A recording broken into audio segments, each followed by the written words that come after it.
अस्सलाम वालेकुम स्टूडेंट्स।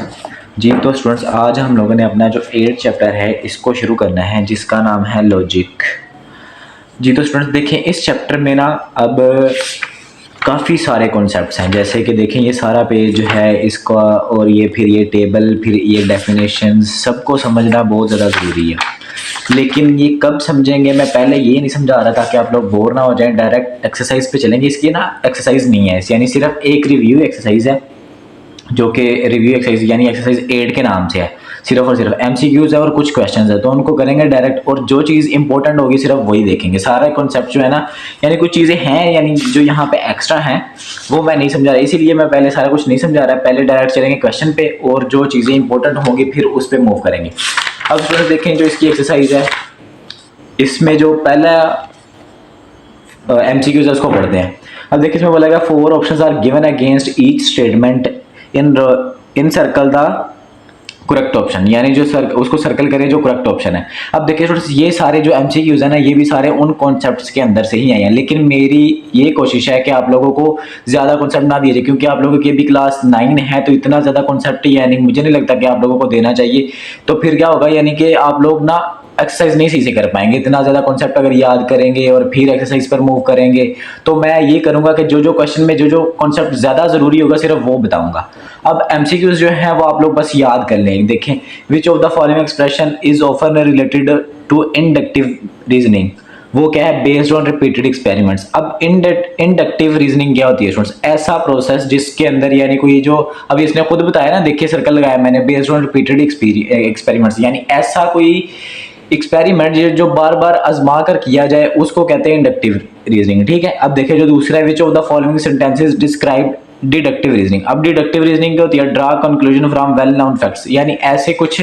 अब ये एक्सपेरिमेंट से होता है, और ये जो वेल नोन फैक्ट्स यानी जो हमें ऑलरेडी पता होते हैं, जो यानी प्रॉपर जो एक फैक्ट दिए जाते हैं वो होते हैं।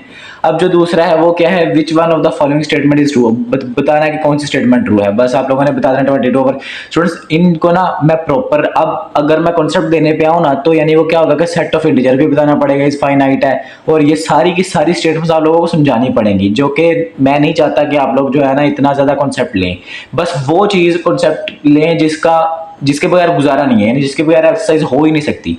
अब देखें अगला क्या है, which of the following statement is the best to represent the negation of the statement the above the stove is burning। अब the stove is not burning, बस आप लोगों ने बस इसको याद रख लें। अब इसका अगला पेज, तो स्टूडेंट्स ये ना, इसका मेरा यहाँ पे पेजेस नहीं है, मैं ऐसा करता हूँ कि आप लोगों को ना अभी दूसरी बुक नहीं है मेरे पास, लेकिन गाइड है, मैं वहां से आप लोगों को दिखा देता हूँ। देखें, उसमें थे हम लोगों ने 4 एमसीक्यूज किए, तो गाइड में देखें 4 वाला ये था। अब 5 वाला, द कह रहा था conjunction of two statement P and Q is the true. अब कंजक्शन क्या होती है, तो ये चीज़ें भी फिर वही बात है कि कॉन्सेप्ट की तरफ जाएंगे, तो मैं फिलहाल आप लोगों को यही रेकमेंड कर रहा हूँ कि बस एमसीक्यूज को याद कर लें। ठीक है, अब फिर क्या है कि the conditional is regarded as false only when. अब आप लोगों को पता होना चाहिए कब कंडीशनल जो है वो फॉल्स होती है। अब ये सारे फिर कॉन्सेप्ट हैं, तो अभी फिलहाल इसको याद रख लें। अब कंट्रा पॉजिटिव क्या होती है, कंट्रा पॉजिटिव ऑफ पी और क्यू इज। अब ये कंट्रा पॉजिटिव ना आपके अगले क्वेश्चन में भी यूज होनी है, तो इसको अभी से सीख लें।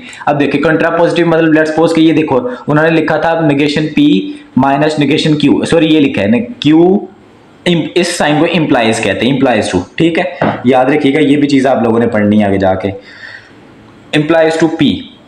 अब कंट्रा पॉजिटिव का मतलब ये होता है स्टूडेंट्स, इनकी जगह भी चेंज करें और इनके साइन भी चेंज करें। ठीक है ना, अब देखिए इनके साथ अगर आप यानी बेसिक चीजें जो पीछे पढ़ रहे हैं वो प्लस का साइन था, लेकिन अभी आप इसका करेंगे तो क्या लगाएंगे, आप अपने दिमाग से लगाएंगे तो वो माइनस होगा, लेकिन हम लोगों ने माइनस नहीं लगाना है, यहाँ पे नेगेशन का साइन लगाना है स्टूडेंट्स। नेगेशन का साइन क्या होता है, ये लगा हुआ इस तरह का साइन होता है, ये इस तरह से, ठीक है ना, नेगेशन का साइन होता है। तो क्या होती है कंट्रा पॉजिटिव, जगह भी चेंज और इन दोनों के साइन भी चेंज। ठीक है, इनके साथ नेगेशन आ जाएगा। देखिए पी पहले लिखा है, क्यू बाद में लिख दिया, और ये हमने लिख दिया, ये याद रखिएगा, अगले क्वेश्चन में ये हम लोगों ने यूज करना है।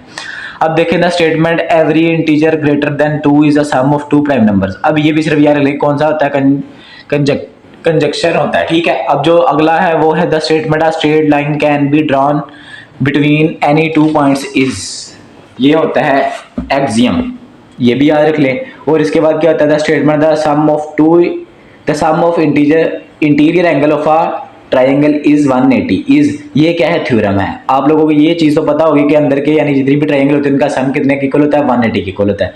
यहाँ पे कुछ इसने जो है ना गाइड के अंदर ये इजाफी एमसीक्यू एडिशनल दिया, देखो ऊपर लिखा मल्टीपल चॉइस का क्वेश्चन एडिशनल, ये एडिशनल है, ये आप लोग ना करें, बस सिर्फ बुक वाले कर ले। अब जो क्वेश्चन नंबर जो 2 है ना स्टूडेंट, उसकी तरफ मूव करते हैं। देखिए मैं आप लोगों को ना वो समझाता हूँ, अभी तो बुक में नहीं है मेरे पास, तो गाइड से ही समझ लेते हैं, ऐसा करते हैं। देखें स्टूडेंट्स ये क्या है, अब इसमें बोला गया राइट द, दूसरा जो क्वेश्चन था ना ये आज इस एक्सरसाइज में पहला और दूसरा यानी एमसीक्यूज और दूसरा क्वेश्चन इसी को कवर करेंगे।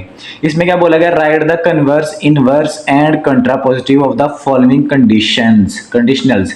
एक कन्वर्स क्या होता है, इनवर्स क्या होता है और कंट्रापोजिटिव क्या होता है, ये चीजें समझनी है आप लोगों ने। अब देखिए स्टूडेंट्स क्या होता है कंट्रापोजिटिव, हम लोगों ने समझ लिया कि हमें ये क्वेश्चन था ना, ये इसका गिवन है क्वेश्चन है पहला। अब देखें नेगेशन P इंप्लाइज Q।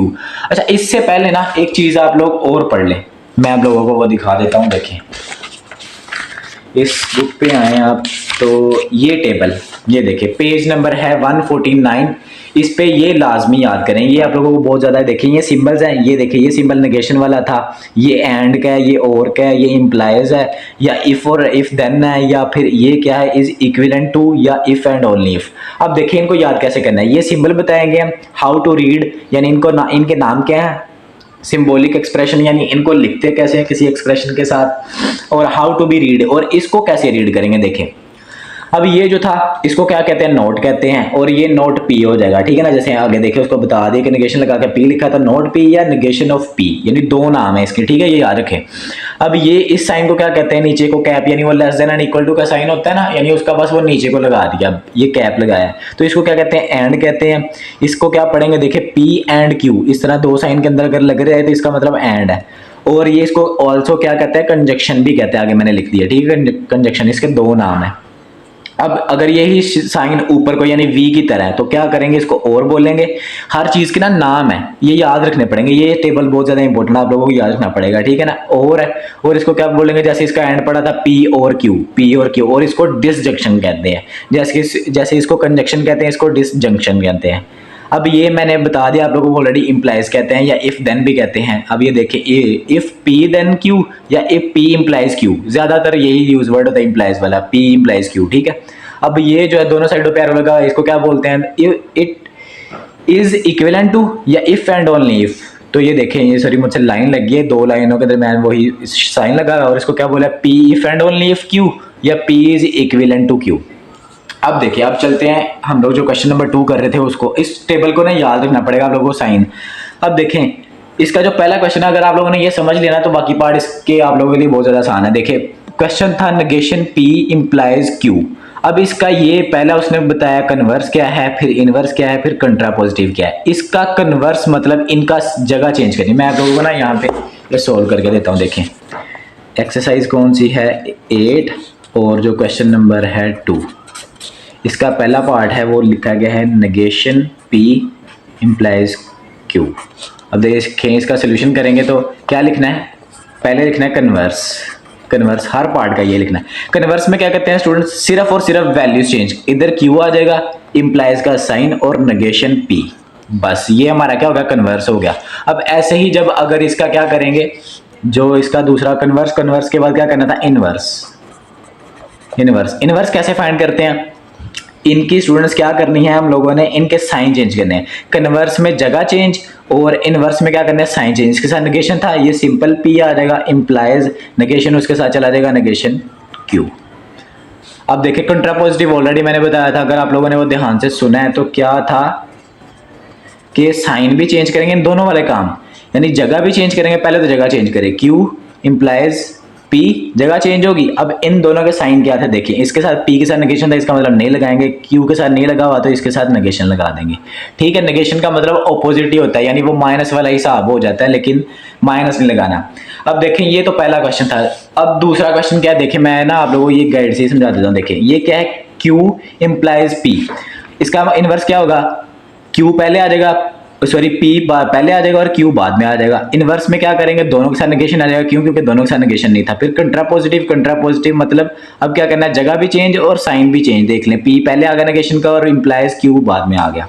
अब इन दोनों के साथ नेगेशन है, अब देखें तो क्या करेंगे, इन दोनों की जगह चेंज करें। पहले P है फिर Q है, पहले Q लिख दिया बाद में P लिख दिया, क्यों? क्योंकि इन कन्वर्स था। और इनवर्स में क्या करना है, दोनों के साइन चेंज करेंगे, P और Q अपनी अपनी जगह, लेकिन साइन दोनों के हटा दिया नेगेशन वाले।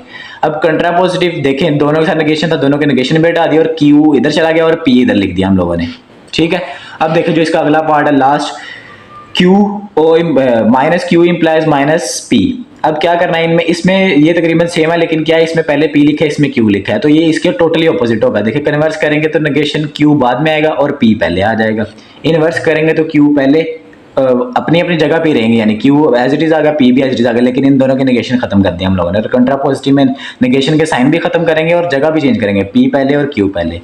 तो स्टूडेंट्स होप्स हो कि आप लोगों को ये कंट्रापोजिटिव, इनवर्स और जो क्या नाम है कन्वर्स, ये तीन चीज़ें समझ में आ गई होंगी। और जो टेबल था मैं दोबारा आप लोगों को दिखा रहा हूँ, इसका स्क्रीनशॉट ले लें या अपनी बुक पे ही देख लें, मैंने बता दिया पेज नंबर 149 है, इसको लाजमी याद कर लें, ठीक है ना। इसके बाद अगले लेक्चर में जो है ये चीज़ें भी इंशाल्लाह हम लोग समझेंगे।